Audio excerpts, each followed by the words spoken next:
Hello everybody. आज हम अपनी वीडियो 10 में गौरवपूर्ण क्रांति के कारण इस बारे में अध्ययन करेंगे। ये गौरवपूर्ण क्रांति 1688 ईस्वी में इंग्लैंड में हुई थी। इसे ग्लोरियस रिवॉल्यूशन भी कहते हैं। इंग्लैंड में 1660 में निर्वाचित पार्लियामेंट ने चार्ल्स द्वितीय को राजा बनने के लिए आमंत्रित किया। चार्ल्स द्वितीय ने इस संसद को, जिसे कन्वेंशन पार्लियामेंट के नाम से जाना जाता है, के आमंत्रण को स्वीकार कर लिया था। चार्ल्स द्वितीय के सम्राट बनने की घटना को इंग्लैंड के इतिहास में पुनर्स्थापना या रीस्टोरेशन कहते हैं। 1642 से 1660 तक के 18 वर्षों में इंग्लैंड के गणतंत्रीय व क्रॉमवेल के शासन का पुनर्स्थापना पर बहुत गहरा प्रभाव पड़ा था। बाहर से तो ये पुरानी संस्थाएं ऐसे लगती थी जैसे कि अपने पुराने स्वरूप में विद्यमान हैं, परंतु अंदर से हम देखते हैं कि संसद की शक्ति में बढ़ोतरी होती है और राजा की शक्ति सीमित होती है।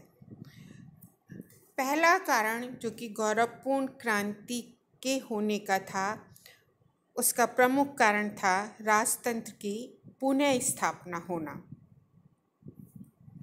विधान तथा सिद्धांत की दृष्टि से चार्ल्स द्वितीय को वे सब अधिकार प्राप्त थे जो उसके पिता को प्राप्त थे, परंतु हम देखते हैं कि अब सिद्धांत और व्यवहार में गहरा अंतर पैदा हो गया था।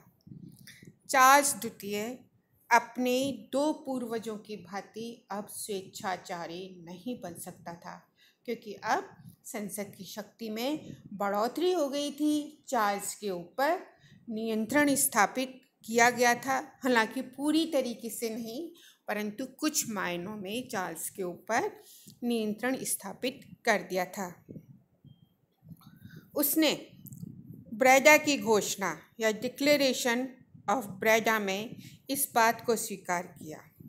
वो कहा करता था कि मैं पुनः सफ़र में नहीं जाना चाहता हूँ, अर्थात इस बात से स्पष्ट था कि वह अपनी सीमाओं से अवगत था, क्योंकि अब राजा को मनमाना कर लगाने का अधिकार प्राप्त नहीं था या कर और कानून के विषय में अब राजा सर्वोपरि नहीं रहा था। और अब दूसरी तरफ प्रजा भी राजा के अत्याचारों को सहने के लिए तैयार नहीं थी। राजा भी इस बात को जानता था कि अगर मैंने सर्वोपरि बनने की या स्वेच्छाचारी बनने की कोशिश की तो प्रजा उस बात को स्वीकृत नहीं करेगी और उसका विरोध करेगी। आरंभ में चार्ल्स द्वितीय को ऐसा करने का साहस ही नहीं हुआ और इस प्रकार हम देखते हैं कि 1660 में इंग्लैंड में सीमित राजतंत्र की स्थापना हुई।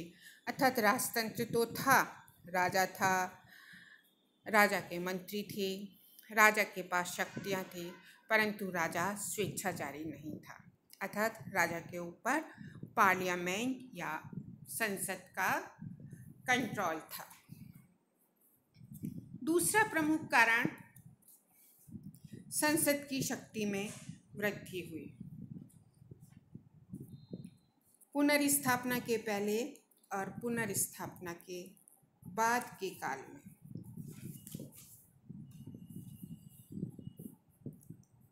संसद के अधिकारों में बड़ा अंतर हो गया था। पुनर्स्थापना के पहले संसद की शक्तियाँ काफ़ी सीमित थी, परंतु रिस्टोरेशन या पुनर्स्थापना काल के बाद हम देखते हैं कि राजा की शक्ति में काफ़ी बढ़ोतरी हो गई। इसका प्रमुख कारण क्या था? इसका प्रमुख कारण था कि संसद ने ही चार्ल्स द्वितीय को राजगद्दी प्रदान की थी और संसद के पीछे किसका सपोर्ट था? संसद के पीछे जनमत का सपोर्ट था। पिछले 20 वर्षों में संसद को प्रशासन संबंधी बहुत से विषयों का व्यवहारिक ज्ञान प्राप्त हो गया था। राजा को धन स्वीकार करने का अधिकार संसद के पास था और मंत्रीगण राजा के प्रति उत्तरदायी नहीं थे, बल्कि संसद के प्रति उत्तरदायी थे।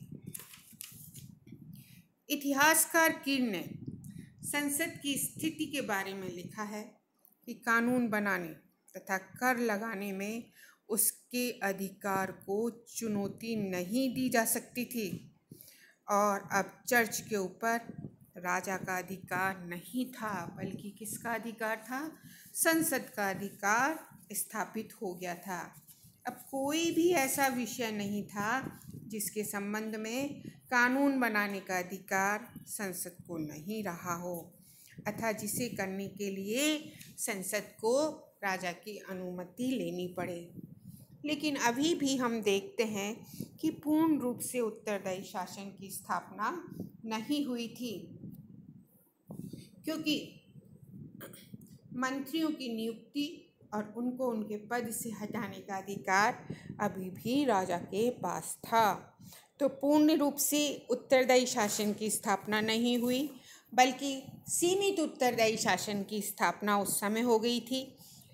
राजा की शक्तियों में कटौती हुई थी और संसद की शक्तियों में बढ़ोतरी हुई थी।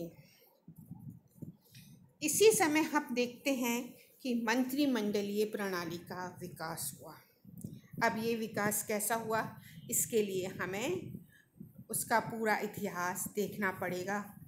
प्रिवी काउंसिल के सदस्यों की संख्या अधिक होने से शासन संबंधी निर्णय लेने में राजा को बहुत कठिनाई होती थी।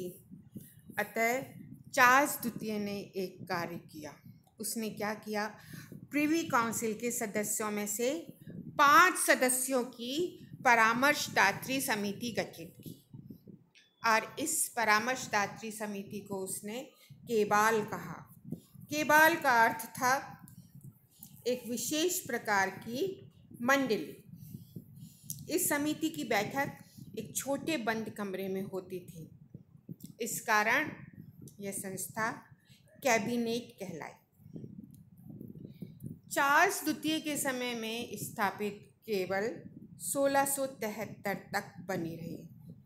इसे सही अर्थों में मंत्रिमंडल नहीं कहा जा सकता था, क्योंकि इसके सदस्य संसद के साथ नहीं होकर के किसके साथ थे? राजा के साथ थे। केबाल का कोई अध्यक्ष नहीं था। उसमें सभी सदस्यों से एक साथ मत लेने का भी कोई नियम नहीं था। अतः यदि हम इसकी तुलना आधुनिक कैबिनेट प्रणाली से करें तो ये हमारे लिए संभव नहीं होगा। परंतु आधुनिक कैबिनेट प्रणाली का प्रारंभ इसी केबल की स्थापना के साथ चार्ल्स द्वितीय के शासनकाल में हुआ। चार्ल्स द्वितीय के शासनकाल में संसद में पहली बार हम देखते हैं राजनीतिक दलों का गठन हुआ, विग और टोरी। कैसे हुआ? उस समय दलों का आधार धार्मिक भावना थी, क्योंकि उस समय केवल आंग्ल चर्च के धर्माधिकारियों को मान्यता प्रदान की गई थी तथा शेष को डिसेंटर कहा जाता था। इसलिए जो धर्म के मामले में सहिष्णु थे उन्हें विग कहा गया और डिसेंटर के विरोधियों को टोरी कहा जाने लगा। वास्तव में अनुदार दल टोरी और उदारवादी दल विग दल कहलाया है। अब हम देखते हैं कि चार्ल्स द्वितीय के शासनकाल में क्या क्या हुआ, जिसके कारण 1688 की रक्तहीन क्रांति इंग्लैंड में हुई। उसकी भूमिका बन गई चार्ल्स द्वितीय के शासनकाल में। तो चार्ल्स द्वितीय का शासनकाल कब से कब तक था? 1660 से 1685 तक। सबसे प्रमुख मामला था चार्ल्स द्वितीय के काल में क्लेरेंडन का मामला था। हम ये जानते हैं कि चार्ल्स द्वितीय एक निरंकुश शासक बनना चाहता था, परंतु वो बहुत समझदार था। उसने तत्कालीन परिस्थितियों को देखकर ऐसा करना उचित नहीं समझा। वह जानता था कि संसद का विरोध करने पर उसे धन की प्राप्ति किसी भी हालत में नहीं हो सकती है और निरंकुश सत्ता का विरोध इंग्लैंड की जनता भी करेगी। लेकिन अभी भी राजा को अपने मंत्रियों को नियुक्त करने और उन्हें पद से हटाने का अधिकार था। अतः उसने अपने समर्थकों को मंत्री बनाया। 1667 में पार्लियामेंट ने उसके एक मंत्री क्लेरेंडन पर महाभियोग चलाया। यद्यपि चार्ल्स द्वितीय ने उसको माफ़ कर दिया, परंतु संसद ने निर्णय किया कि वो 5 साल के लिए निर्वासित हो जाए और ये संसद का बहुत बड़ा निर्णय था। और निर्वासित होकर के क्लेरेंडन सजा काटे। इससे राजा की शक्ति को बड़ा धक्का लगा, क्योंकि अब ये पता चलने लगा कि संसद धीरे धीरे सारी सत्ता अपने हाथ में लेती जा रही है और संसद अब सर्वोच्च संस्था बनती जा रही है। वह अपने विशेषाधिकारों के प्रति उदासीन हो गया। कौन हो गया बच्चों? राजा। और राजा ने इसके परिणाम स्वरूप क्या किया? मंत्रियों को संरक्षण देना बंद कर दिया। चार्ल्स द्वितीय के शासनकाल में एक हेबियस कॉर्पस एक्ट या बंदी प्रत्यक्षीकरण कानून 1679 में पारित हुआ। इसके अनुसार किसी भी व्यक्ति को दोषी ठहराए बिना अनिश्चित समय तक कैद में नहीं रखा जा सकता था। इस कानून की गणना इंग्लैंड के महान स्वतंत्रता पत्रों में की जाती है। इस एक्ट से क्या हुआ कि राजा के किसी भी व्यक्ति को गिरफ्तार करने, उसे दंड देने और अनिश्चित काल के लिए उसे जेल में डालने के अधिकार की समाप्ति हो गई।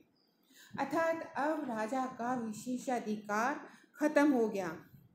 और इस एक्ट ने, कौन से एक्ट ने? बंदी प्रत्यक्षीकरण एक्ट ने इस बात को स्पष्ट कर दिया कि जनता अपने राजा की मनमानी सहने को तैयार नहीं है। इसका प्रभाव केवल अंग्रेजी न्याय व्यवस्था पर ही नहीं बल्कि अन्य देशों पर भी पड़ा। चार्ल्स द्वितीय के शासनकाल में तीसरा महत्वपूर्ण कार्य कौन सा हुआ? उसके काल में उसने फ्रांस के साथ में गुप्त मित्रता कर ली। अपने निर्वासन के समय चार्ल्स द्वितीय फ्रांस में रहा था, अतः वह फ्रांस से अच्छे संबंध बनाए रखना चाहता था। कैथोलिक होने के कारण वह फ्रांस की मित्रता को पसंद करता था, लेकिन संसद व इंग्लैंड की जनता ऐसा नहीं चाहती थी। फिर भी 1670 में चार्ल्स द्वितीय ने फ्रांस के शासक लुई 14वें से डोवर की गुप्त संधि कर ली। इस संधि के अनुसार फ्रांस के शासक लुई ने उसे 1,00,000 पाउंड वार्षिक देना स्वीकार किया और इसके बदले चार्ल्स द्वितीय ने क्या किया? चार्ल्स द्वितीय ने अपनी विदेश नीति को फ्रांस के शासक लुई 14वें के अकॉर्डिंग या उसके इशारों पर निर्धारित किया।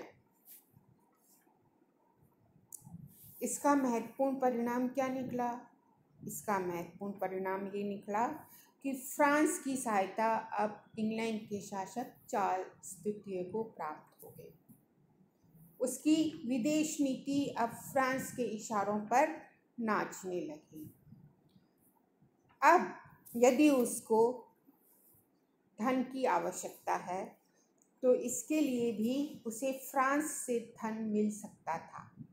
और इसके बाद हम देखते हैं कि चार्ल्स द्वितीय संसद पर पूर्ण रूप से निर्भर नहीं रहा और अपने शासन के अंतिम दिनों में हम देखते हैं कि वो निरंकुश हो गया था।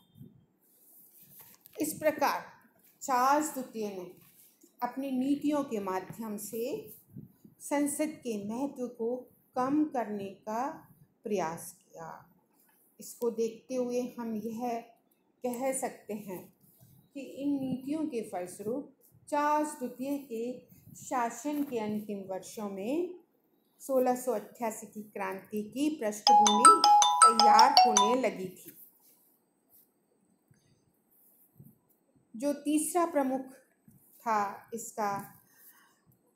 इसके काल में महत्वपूर्ण घटना, चौथी उसके काल में चौथी प्रमुख घटना थी 1673 में परीक्षण अधिनियम टेस्ट एक्ट का पारित होना। इसके अनुसार ना तो कोई कैथोलिक उच्च पद को प्राप्त कर सकता था और ना ही उच्च संस्थानों में शिक्षा प्राप्त कर सकता था। तो चार्ल्स द्वितीय के काल में हम देखते हैं कि उसने कैथोलिकों पर नियंत्रण स्थापित करने की कोशिश की, फ्रांस के साथ में गुप्त संधि की, बंदी प्रत्यक्षीकरण कानून लागू हुआ जिसके कारण उसकी महत्ता में कमी आई और क्लेरेंडन के मामले में उसे संसद से मात खानी पड़ी। और इन सब कारणों ने 1688 की क्रांति की पृष्ठभूमि तैयार की। थैंक्स।